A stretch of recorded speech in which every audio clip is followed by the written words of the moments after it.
That was a cheery movie. Actually, it was really sad. She didn't end up with Willem Dafoe at the end. Dude, gross. What? That would have been amazing. That would have been gross. But you gotta admit, you'd give it 1 star higher if that happened.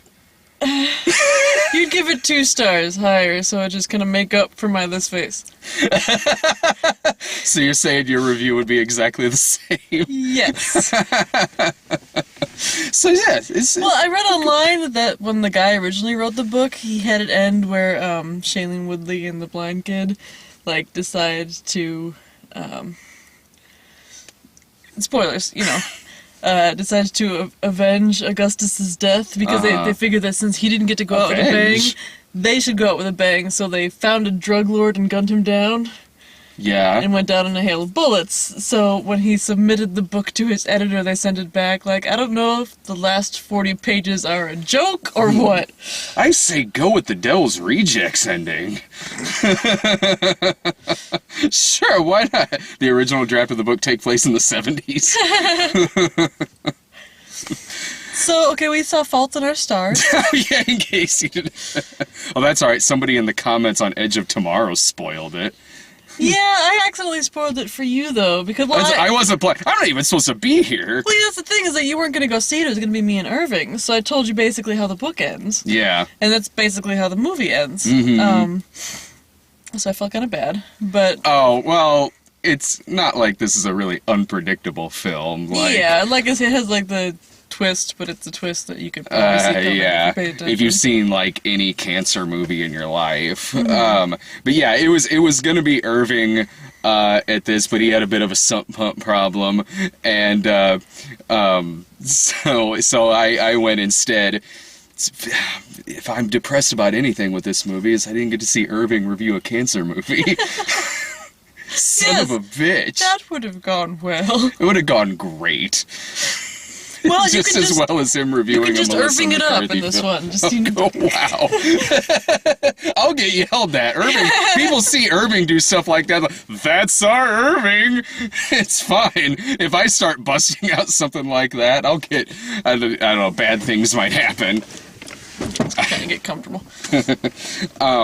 But yeah, so I put up the thing about the video for Edge of Tomorrow earlier, and I mentioned like, oh, we're seeing Fault in Our Stars tonight. Somebody in the comments like, here's how it ends. Like, how in depth did they get?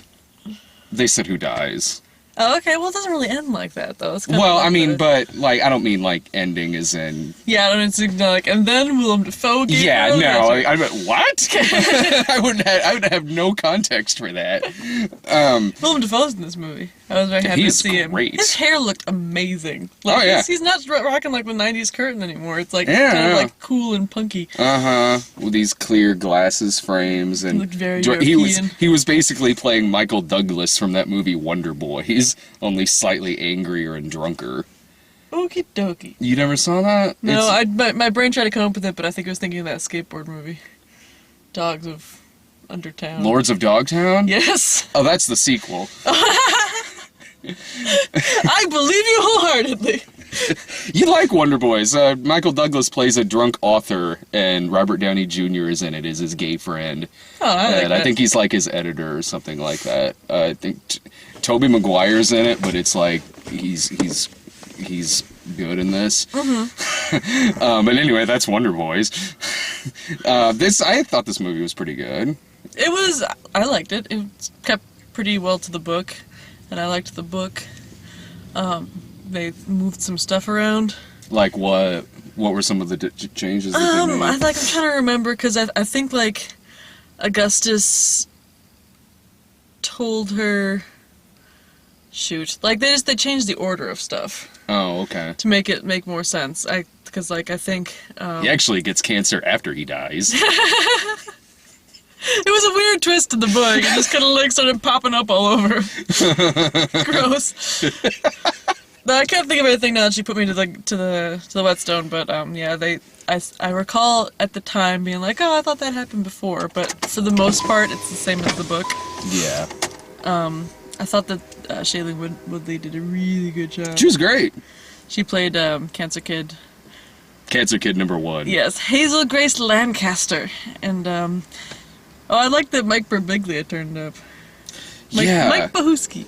Well, because, like, she's got all sorts of cancer, mostly in her lungs, and she's kind of, like, being kept alive via, experimental drugs, and so she's still bummed out because, you know, she's gonna die, and, so she goes to the support group, where her little friend who's, like, missing an eye is there, and he brings in his friend, Augustus Waters, and they, you know, meet cute, and they kind of, like, hang out, and they're like, she was leery about dating him because, like, he's got, like, an, you know, negligible amount of cancer where they like cut off his leg and they think they got all of it, so that she's like, I can't go out with you because I'm told gonna die soon. And he's like, but I'm charming. Dude, he was not charming, but you know what? I knew that guy in high school, so I liked it better. I know that guy in high school. That was Dave in high school. If you factor in the driving, it's Dave now. Dude, he drives like Dave. It was the weirdest thing. So, like, well, Dave's got both feet, so I don't know what his excuse is. He uses both of his feet. I once saw... Like in twins, just like one foot for the gas and one for the brake. Hey, Julius, no one likes a smart ass. If you think Dave is bad now in high school, oh god. I once saw Dave crash into his garage door when the door was open, when he was backing out of it, and he tore off the front end of the car. No, he's told me that story, only in his version, it was because he had grease on the bottom of his shoe. So his foot slipped off of the gas, off of the brake, and really, really hard onto the gas. Sure. And then stayed there for long enough to crash into the garage door. He's an excellent driver. Of course there was grease on his foot. I know every time my foot has something slippery on it, I crash into an open garage door. I know every time that my foot slips off of something onto something else, I kind of leave it there in case that's where it belongs in the universal scheme of things. Oh, but it was seeing him get out of the car, too, and kick the tire. Fuck! Poosh! Stupid tire, how could you do this to me? How could you do this to me, car?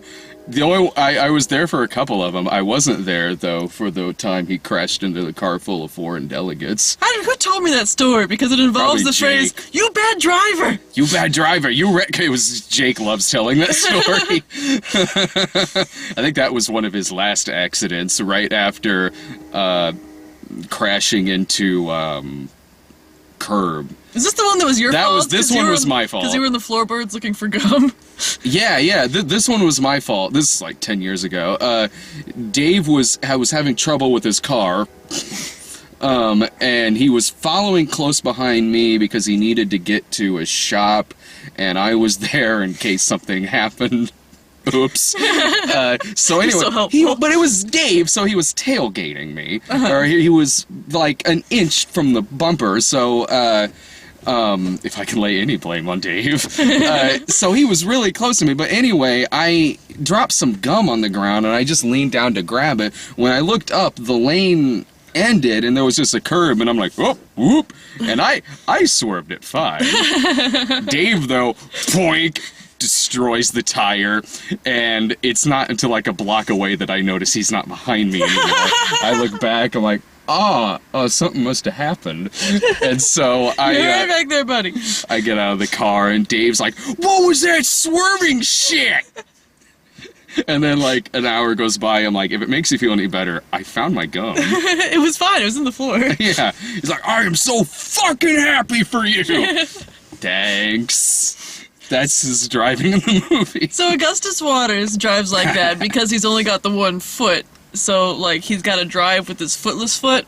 And I guess, like, in the book it explains that he can't really feel the pressure very well. So that's why it's, like, really sudden stops and kind of fast acceleration.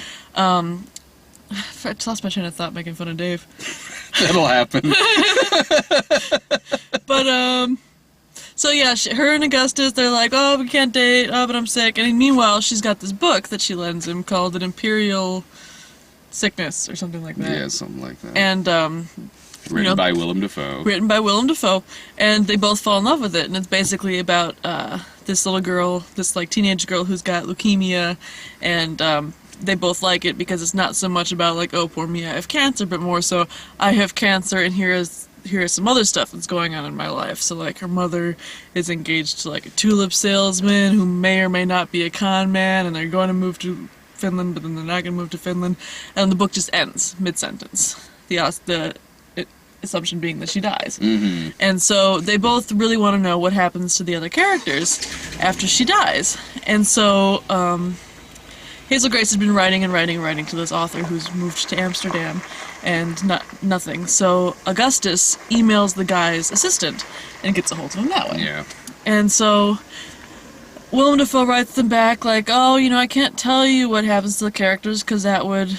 Now, was it Willem Dafoe writing it back, or was it the assistant doing it? I don't know. It never really was Because never in the very movie... clear. I think that it must have been...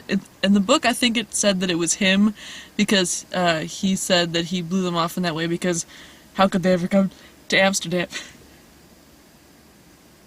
Almost, bless you. Thank you. It's like back up into my brain. So it said, like, basically, I can't tell you what happened because it would constitute a sequel and you could publish it. And but if you ever are in Amsterdam, look me up. I think the movie implies that it was mostly her because while they were sitting there having a conversation with Willem Dafoe, it was showing her emailing some people in the same similar of writing fashion that she was in, that a lot of their email correspondence were in. I mean, I don't. That's what I took from it. But so anyway, Shailene Woodley's already used her Make-A-Wish Foundation wish, like they call it, like the genie wishes. Yeah. In the movie. On Disneyland. She went to Disneyland. She got to see Goofy, and Augustus Waters was making fun of her for that. What? I can't believe I have a crush on a girl with a wish that's so cliche. He was that guy from high school. Like, that guy who, like, read Proust and told you all about it? He was that guy. But it was charming, because they got along really, really well. Yeah, honestly, They were both, like, charming in teenagery ways, if that makes sense. No, it does, because if I were to see this guy on his own, I would want to punch him in the face, but they worked really, really well together. Well, plus he's 18. He's allowed to be a douche. Oh, yeah, but beyond the fact that he's 18 years old, but, but their chemistry is really fucking good. Mm-hmm. There is. Their chemistry is really, really good. They work really well. The characters both work incredibly well together. They're actually talking about things. They actually talk about movies. They talk about books. They have real conversations with each other, other than just trading different ways to say "I love you." Yeah, they're not just talking about how in love with each other. They're talking about like books and his fears and her hopes and their dreams and how much it sucks to have cancer. And because of this, you see that this is a good guy. He is. He is a good guy. He's just a smug bastard. Yeah, absolutely. So yeah, they put him in a story. They put him in a situation that makes this character likable. Whereas in the wrong kind of thing, this character might be really annoying. Yeah, if like this character had showed up in like the Twilight movies, I probably would have either punched him or set him up with the Anna Kendrick character. Oddly enough, it would have been one of the better, more three-dimensional characters. Yeah, that's in those. True. At least Which it is would have looked like a that. teenager instead of a cardboard cutout to like circle Bella and acknowledge her character flaws. Speaking of that, though, when I earlier on, this is a decent enough movie. Honestly, both movies are getting pretty good reviews this weekend between this and Edge of Tomorrow. I simply put on Twitter earlier that like, hey, yeah, we missed it last night, but we're seeing Fault in Our Stars tonight. I get so many responses from that are just like, I might as well have said I was going to go see The Host again, that Stephanie Meyer one. And like, yeah, it was a bunch of responses like, oh, kill yourself now. Like, what? Like, good fucking luck, bro. Really? What the? Yeah, I did quite a bit of that. Like, have fun with Cancer Twilight. Am I seeing the wrong trailer for all of these? Really, where is this animosity? Okay, so it's a young adult romance. I didn't think the trailers looked bad. I'm not going to say that it's my thing, but anyway, I was like, well, this reaction seems a little harsh towards this movie, but it was all worth it for Lindsay's reaction to one of the people who commented at me that said something like, yes, because all young adult books are Twilight. She zinged him. Zing! But, so, Yeah, there's a twist in the middle that was ruined in the comments section, and that was that Augustus turned out to have his cancer come back. He had a PET scan and it lit up like a Christmas tree, he said. So we kind of like watch him decline, and she's bummed out, and then he dies. And one of these days they'll make a movie like this that ends happily ever after. And then they all lived happily ever after until they died of cancer. Especially Willem Dafoe. Oh, he was fine. Who showed up at Augustus Waters' funeral. Does that happen in the book? Yeah, but in the book he doesn't bring her the letter. He like just shows up at the funeral and spouts nonsense about trolley theory. And then she finds out that Augustus had like a book by his bed and there were pages torn out, and so she figures he must have written on the pages, and it's whole like this long convoluted thing. I much prefer the movie where he just like handed them to her and left. Yeah. Yeah, I mean if they had added that, it would have been a 2.5-hour movie. Yeah, it's already 2 hours and 6 minutes. It just kind of petered out in the end again because they made him take out the gunfight. Boo! Boo hiss. But, yeah, I thought that Willem Dafoe did a fantastic job. Like, when I was picturing that character, I'm trying to remember the name of the character, but I got nothing. Willem Dafoe. I was picturing, like, Keelan, Skarsgård. Oh, Stellan Skarsgård? Yeah. I'm confusing you. I thought you were, I was like, I was picturing the fucking guy from Legend of Hercules?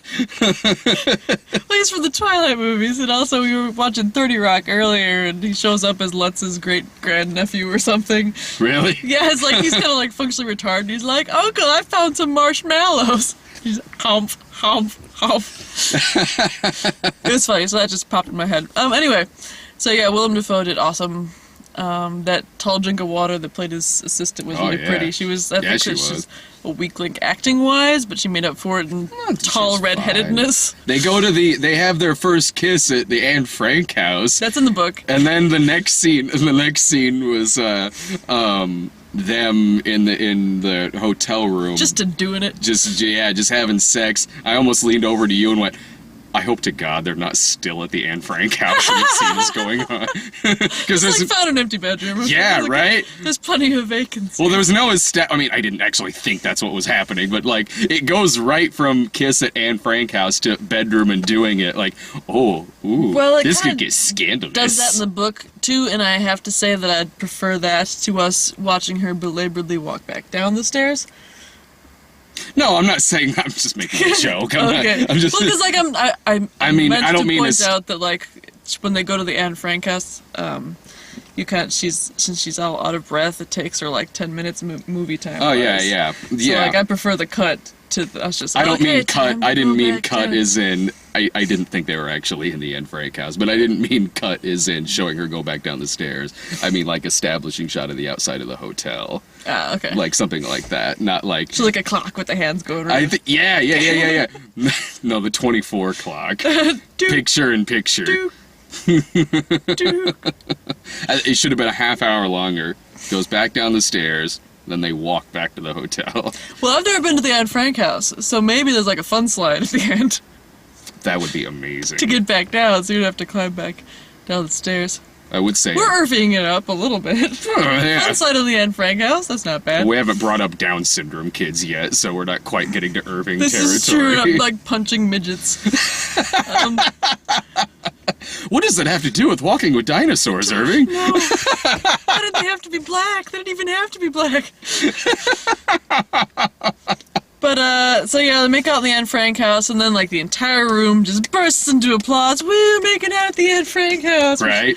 Was strange, but again, was in the book, so I can't really fault the movie for it. They made it work. Yeah, it was kind of like this sort of slow clap, like, yeah, dying teenagers acknowledging life.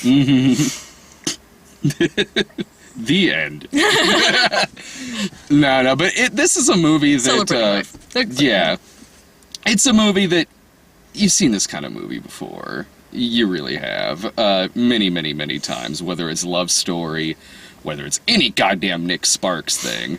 This is better than a Nick Sparks thing. Because they seem like real people. That's exactly what I'm saying. I mean, like, you've seen this kind of movie before, but this one happens to do it pretty well. Mm-hmm. Better than a typical young Better than The Notebook. Better or Walk to Remember or something like that. I didn't see that. I only that watched also The Notebook because Adam made me. That also has someone who is sick. I think it's cancer. I don't know, but one of them dies at the end of it. I saw it once. The girls dating at the time wanted to go see it. But and this also avoids like. Also the tropes of like the asshole parents and things like that you also kind of see in movies like this. This movie is, again, this is territory you've been through before. It's you know, it is a date movie. It is through and through a date movie. It is a tearjerker film, but this one just happens to be about pretty real fucking characters with especially good acting. They set the tone too pretty early on because like Mike Bohusky shows up to run the support group. Yeah. And he's like, oh, you know, testicular cancer. And then his voice fades out and Shailene Woodley comes in. Let me tell you about his ball cancer. Oh, yeah. This did making light of that, of serious issues like that, way goddamn better than some of the issues we were talking about with, like, anxiety and mom's night out. Yeah, this wasn't making fun of it. It was just talking about it the way a real person going through this would talk about it. An irreverent, that sort of person. Yeah, and she is really fucking good in this movie. She really is. Shailene Woodley is. Like, she looks kind of plain in the previews, but I think that it suits the character. Oh yeah, because she's so pretty. But pretty she's got the Holy weird shit. sort of it's like brown going into green. It's hard to look at straight on, but like her hair is kind of unflattering, but it's bald's grown out. I liked it. She really pulled off that hair in this. I had that hair in my junior year of high school. I'm not gonna talk about my high school hair. But I was gonna say, but her parents seem like real people, and like Bohusky seemed like a real person. Like even the little people, even freaking blind guy's cunt ex-girlfriend seemed like real people, just mean real people. Yeah, I mean, for the brief time we saw her, and yeah, Laura Dern. It's just nice seeing Laura Dern in movies. We got that trailer for that. Yeah, I wonder why we got the sports trailer, and it's like, okay, Laura Dern. Because Laura Dern is in it. We got that and all the cancer trailers.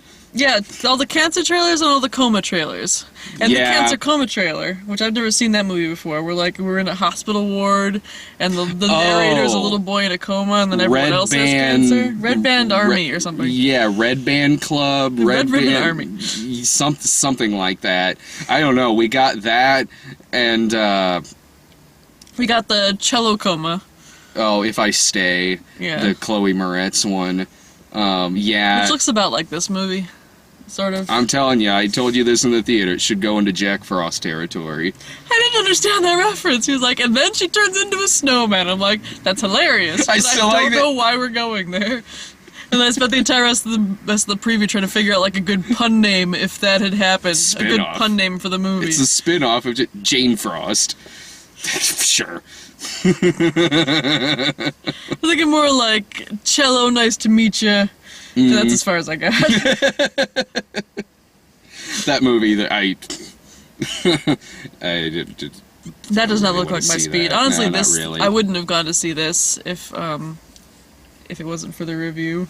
But I'm glad that I did, and I'm glad I read the book. Yeah, well, I read the book because I knew I was watching the movie. Did you like the book? Yeah, it was really good. There was something. What was the? Oh, it's some show. It looked like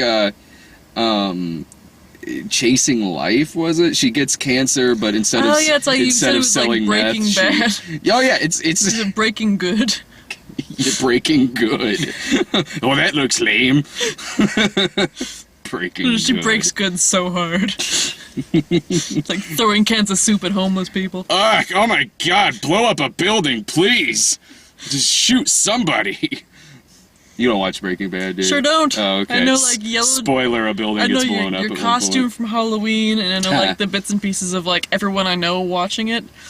But, I just haven't got around to it. Good show. I have a hard time, and I'm such an old lady on so many levels, but, like, I have a hard time with shows that make me anxious for the characters. You mean, like, Oh, like, you oh mean, no, like, he might go to jail even though he's a horrible person. Or, oh no, he's gonna get caught. I don't even know if you'll make it past the first 5 minutes of Breaking Bad. No, probably not. Oh, the first 5 minutes of that show is him driving with a gas mask on in the RV that they used to make meth in. Cops are after him, and then this is again the first 5 minutes. Then he pulls out a camcorder to say goodbye to his wife and kids before he turns the gun like he's gonna shoot the police and go out in a blaze of glory. That's the first 5 minutes. You'll love it.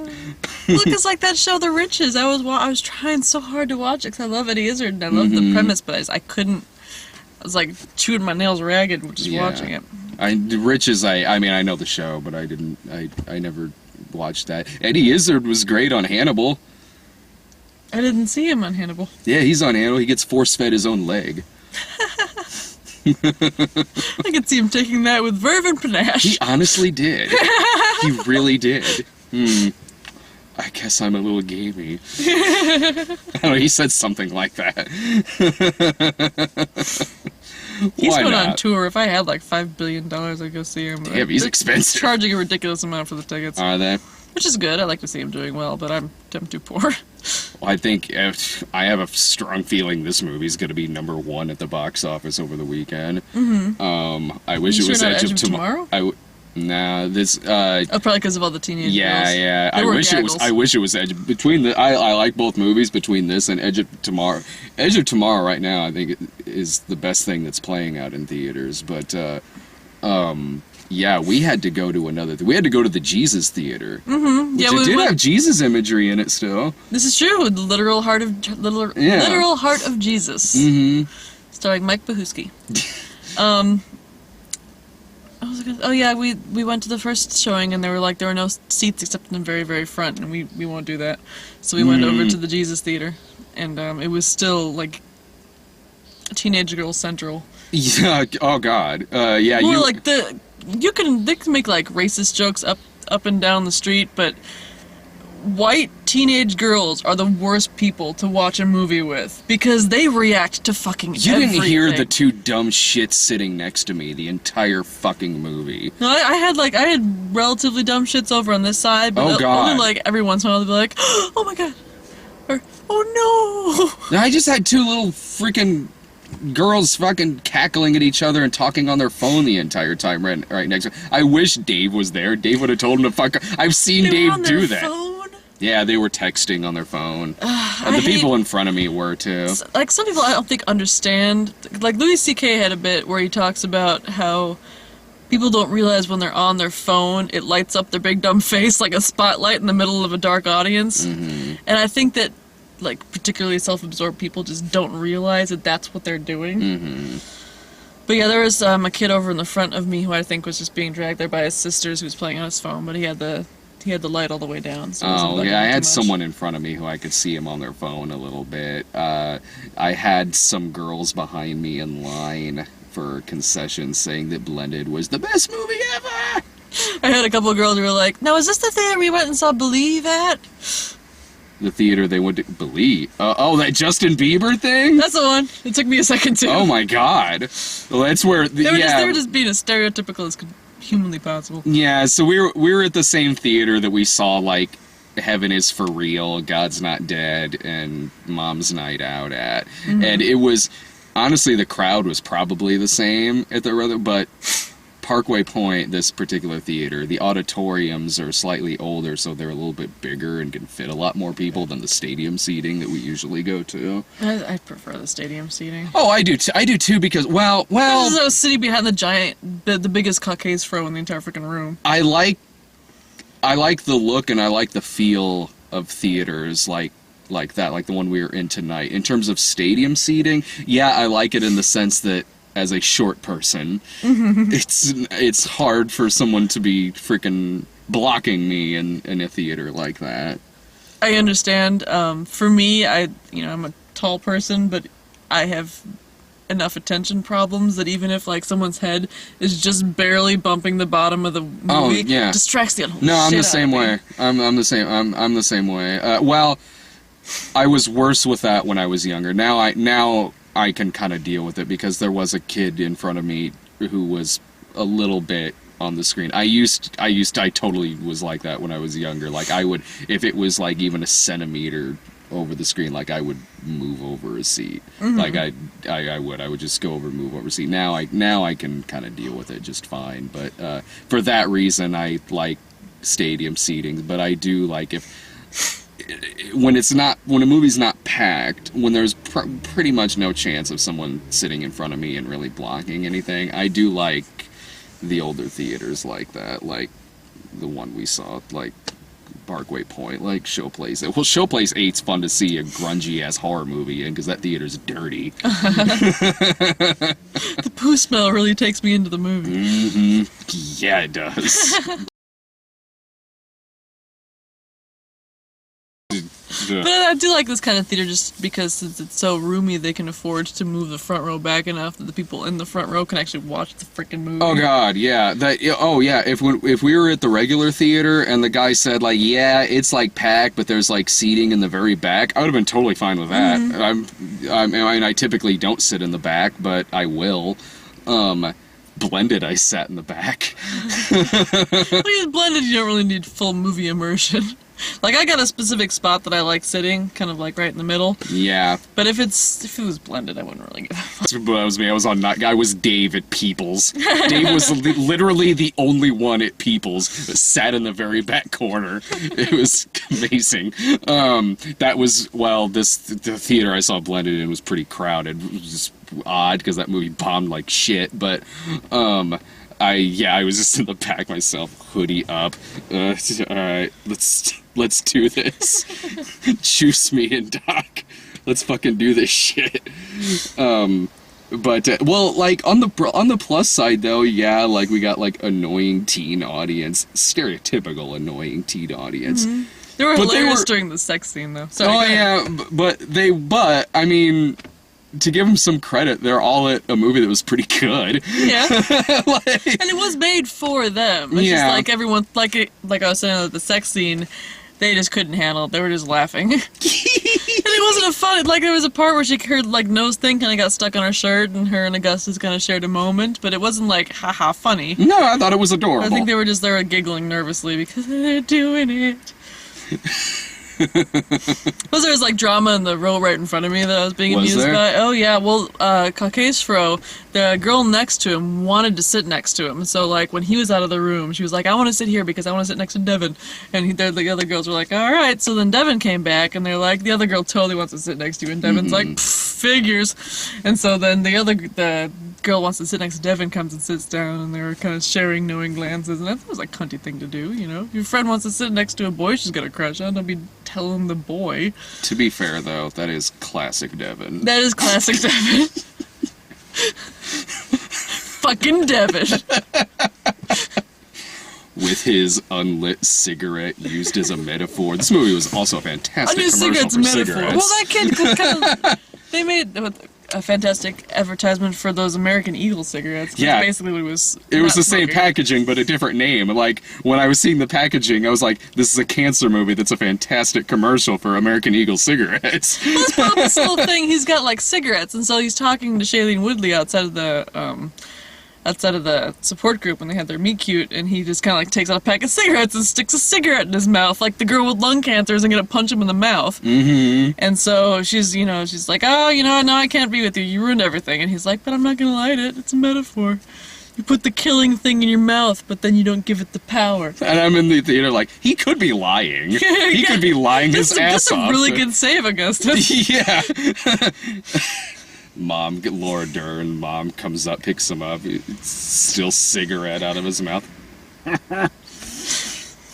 Pompous little thing, but I thought he was cute. He was fine. Yeah, they all did a good job. You have any final thoughts about it? Yeah, like if it's your thing, go see it because it's not bad. Or like if your girlfriend's fussing for you to go see it, get the brownie points because again, it's watchable. It is. If you're dragged to this because you're with a significant other who wants to see it, you could be dragged to so much worse than this. Hell, in terms of cancer movies, like in terms of, it's like I said earlier, like, when you compare it to a lot of movies that have done very similar things in this is a pretty good example of a genre that's typically not very good, a subgenre of that Nick Sparks, one person's dying, someone doesn't make it to the end of the movie. This one actually works. This isn't the kind of movie I would have gone and seen on my own. It's not even the kind of movie I'd probably watch again. But yeah, like it is a fine movie. It is. If you I don't know if I would say, like, if it's not the kind of movie you usually go to and you're just kind of by yourself, I don't know if I can sit here and say, don't go to it by yourself. Yeah, I don't know if I could sit here and say, like, oh yeah, pay full price tickets for it, but, like, sure, if it's a good enough date movie. If not, and you catch it on Netflix or something like that, you'll be fine. Yeah. I'm not saying don't. If you're excited about it, then you could go see it by yourself. But if it's just like, what should I watch? Don't go by yourself. It'll bum you out. Yeah, don't go see Blended by yourself either. Don't go see Blended with people. See Blended as a drinking game where you drink every time you slap yourself in the face. I wish I had Irving's flask doing that.